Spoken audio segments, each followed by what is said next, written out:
Hey there. I wanted to do these segments on Thursdays called Hard Truth Thursday. And I'll try to do quick stories on my Instagram. As I get better, maybe I'll do some reels because it's shorter, but I wanted to do a long form version to really go in deeper for somebody who wants to understand a little bit more. I think I'm at my stage and capabilities. I have to explain things a little bit longer.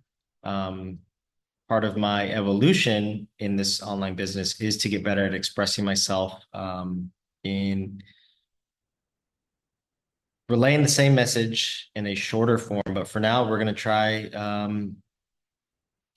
long form. So I'll be uploading this to my YouTube channel, and you can find me on my school community. I'm actually doing this live right now during our momentum meetups. I've talked about impact intervals before, where sometimes there's situations that you might have a gap or like an interval.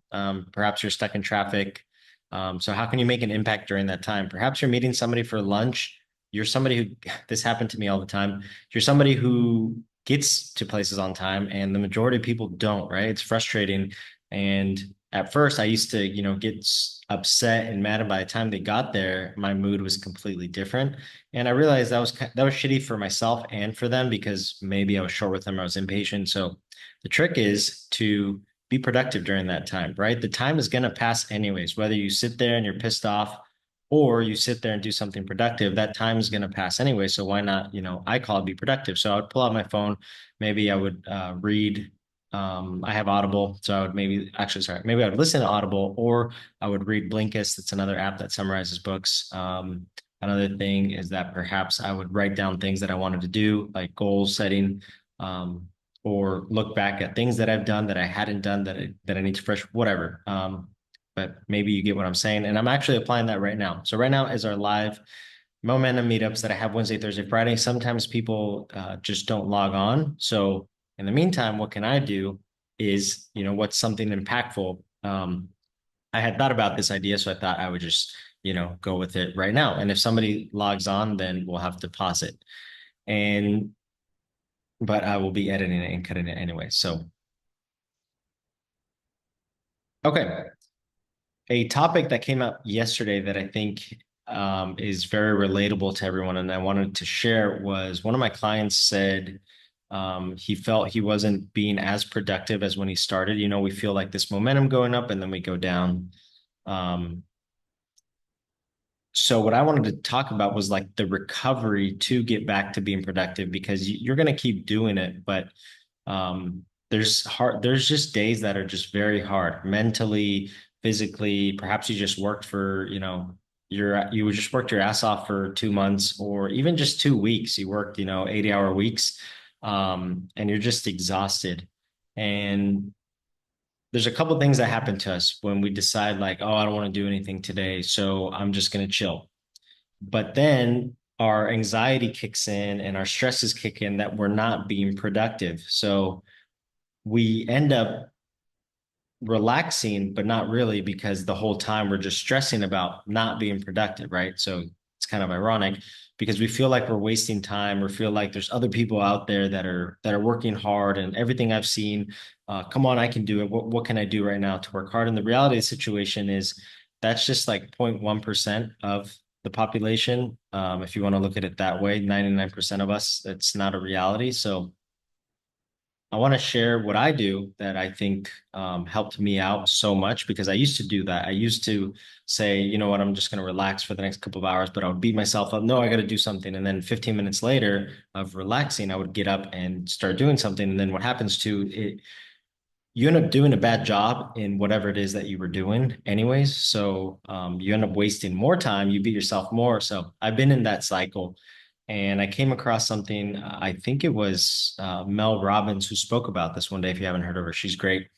And I applied it in my life and it changed it completely. So what that was when you are having one of those tough days, you need to fully disconnect, like 1,000%, just let go. And it's scary at first because of everything that I mentioned before. But what happens is that's what recharges you. So when you actually fully disconnect, it's like if you have a life energy tank. Old me that would go into that cycle, let's say I was like this low and I wanted to recover, maybe I would recover about 50% of the way. So then when I started out the next day, this is like the tank that I had. So then maybe 7 days later, I'm back to zero and I just repeated that. When I allowed myself to fully disconnect, my tank would just go up to 100%. So now the next day, now maybe at the time I would last a month. And then a month later, this would happen again, but I would fully disconnect. And then now my tank really never went to zero to go to 30%. And then, and so on and so on. So what it feels like though internally is that when you fully disconnect and you just let go. You don't even allow yourself to think about work or being productive. You focus on all other areas of life, but your job, your business, whatever it is you're doing, that whatever it is that's beating you up that day. If the next day when you fully disconnect, it feels like you're at 200%. You're ready to go. You actually do better work than you would have done had you just disconnected for a little bit. So I think that's like a hard truth that people don't talk about because they want to give the appearance of always being productive, always doing something. Again, in my mind, unless you're Elon Musk, who is a robot, um, it's it's not a reality. That's the truth. Most influencers, I think, sell something called the hustle culture. We always need to be hustling. I worked my ass off 80 hours a week, and those people that you hear that, it's like in my head, it's like bullshit. There was times where you didn't do anything, and you're not sharing that, but you're rather sharing the story. So that's what I want to talk about is the reality of the situation. I'll give you, my personal experience when I fully allowed myself to disconnect. Um, and I'll give you a like complete day's worth. I usually wake up early, 6, 7 a.m. The days I'm feeling down and I know I'm not going to do absolutely anything, I don't set an alarm and I wake up when I wake up. And I've woken up sometimes at 11 a.m. and just like, again, don't allow myself to beat myself up. Don't. I just stretch and maybe I start looking at the room and things that I wanted to fix or organize, whatever that is. I get out my phone. I start to watch. I like a lot of comedies, memes, so I start to watch that, and I don't even allow myself to touch or go into my business, to work, anything that will cause stress into my life. I just don't allow it for that day. And fast forward to, let's say, lunch, I'll either cook something at home, or I'll treat myself to like a very large pizza, just something that I want to indulge in. Um, and I start watching a series or a movie that distracts me, that I love, that I haven't seen, whatever it is. But it's not, I love watching educational content and learning, but that day specifically, I know it's more important that I don't do that. So I will purposely just watch stuff that give me joy in life. And I'm not in that learning mode because that activates me to want to start working. So, and then, fast forward to dinner, maybe whether I'm still hungry or not, I always, always almost do this is treat myself to like a blizzard or an ice cream. I love ice cream. So that day I'll get like the biggest one. I'll mix all the good stuff in a Reese's, Kit Kat, Twix. I think those are some of my favorites without judgment. And I just like, love it. And then usually what happens is at the end of that, by the time, like right before I'm about to go to bed, that energy bar just kicks in. That's what happens to me. So when I feel that kick in again, I'll take out my phone before I go to bed and I'll write on my notepad my goals for the next day or for the week, and I'll review my calendar.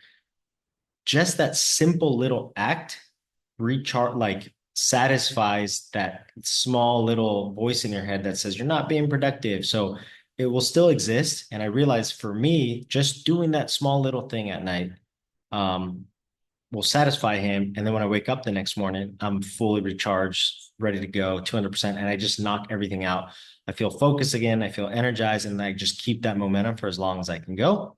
Then when I start to feel it coming down again, and I'll share this personally, I think that cycle probably lasted for a couple years, I would say. And now, fast forward today, because I allowed myself, that disconnect for me is maybe a couple of hours. Maybe it's just a half day. Maybe it's not 24 hours anymore. But I only got to this point by doing that at first. So now by the time it's like, 3, 4 hours into the day of me fully allowing to disconnect, my energy level goes back up and I start working on things that are creative, not necessarily like administrative tasks, things like that, but I do things that I really like. So that are focused to the business. So it satisfies that little voice in your head that says you need to be productive. And it also satisfies me because I'm doing something um, creative that I like for, my business, for my life, for my future. So yeah, I wanted to share this. Hopefully this will help one of you. Maybe you've been struggling with this. So try it out. You have to be brave, but I promise you that on the other side of that fear is the life that you want. So